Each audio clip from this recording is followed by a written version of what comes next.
mempersiapkan diri. Selanjutnya Ananda Amin Muhayyad.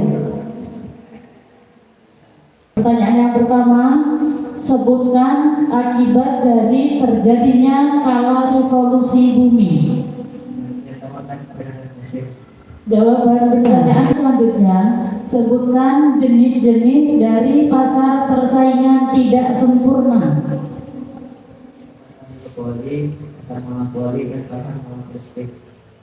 Jawaban benar. Pertanyaan selanjutnya, sebutkan unsur-unsur terbentuknya negara. Syarat konstitutif. Syarat konstitutif adalah negara harus memiliki rakyat dan pemerintahan yang berdaulat. Sampai terakhir banyak kemampuan dari negara lain. Jawaban benar.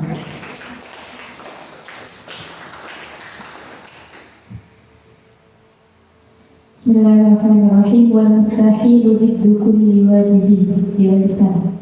Mustahilu biddu kulli wajibin. Faqad li husina li hukmi wajibin. Cukup.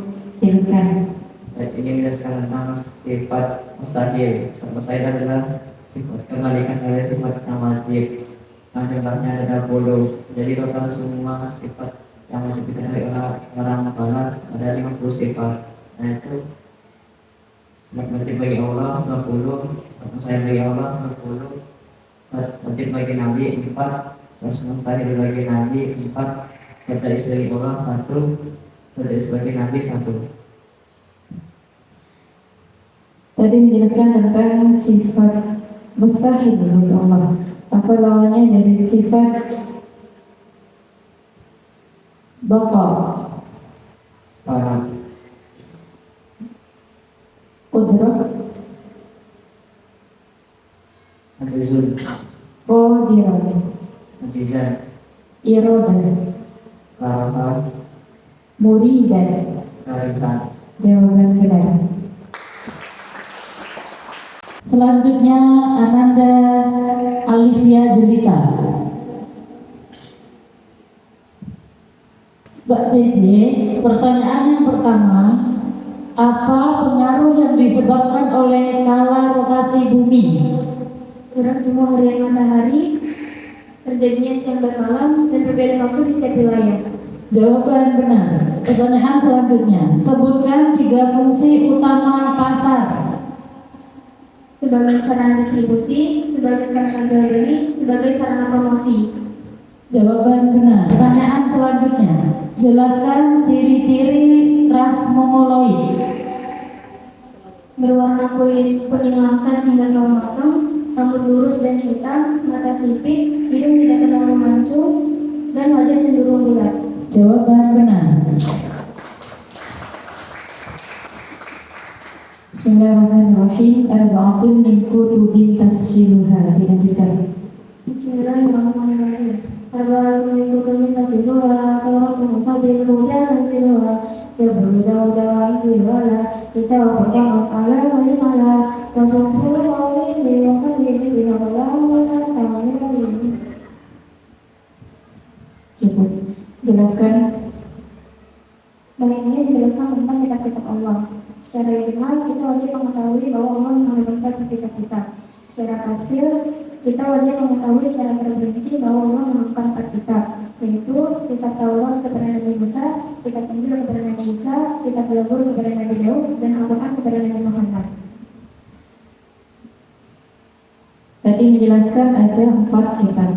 Pertanyaannya, ada berapa macam wahyu? Ada 3, yaitu Al-Quran, Suhuf, dan Hadis. Mengapa hadis itu dikatakan wahyu? Karena dengan landasan dalil, wa yang iku anil hawa in huwa illa wahyu. Jawaban benar. Selanjutnya Mas Bastian. Pertanyaan yang pertama, jelaskan yang dimaksud dengan demokrasi terpimpin. Sistem pemerintahan dengan seluruh keputusan pemerintah berpusat kepada kepala negara atau presiden. Jawaban benar. Pertanyaan selanjutnya, jelaskan faktor yang menyebabkan lunturnya budaya. Kurangnya kesadaran masyarakat, minimnya komunikasi, dan pengaruh globalisasi. Jawaban benar.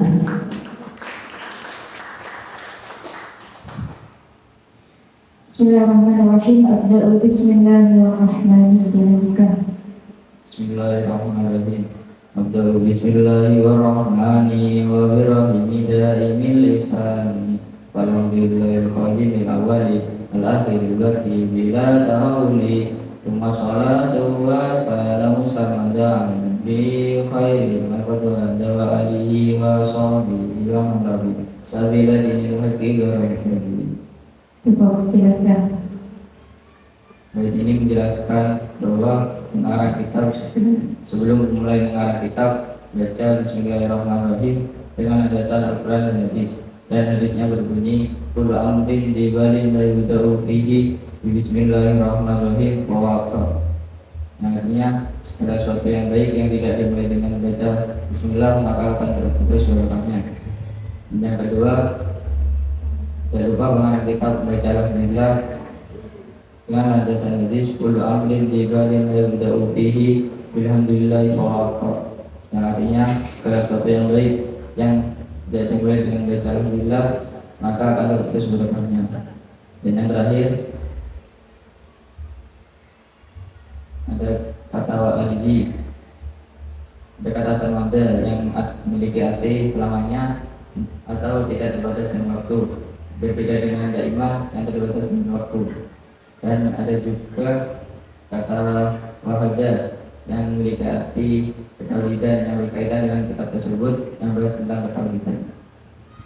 Dan ada kata wa'alihi yaitu keluarga Nabi dibagi menjadi dua, yaitu lima kami dua, yaitu kulun min lakiyun dan alladhi la yaqbalu zakah atau yang tidak menerima zakat. Ada dua, yaitu Bani Hashim dan Bani Muthalib.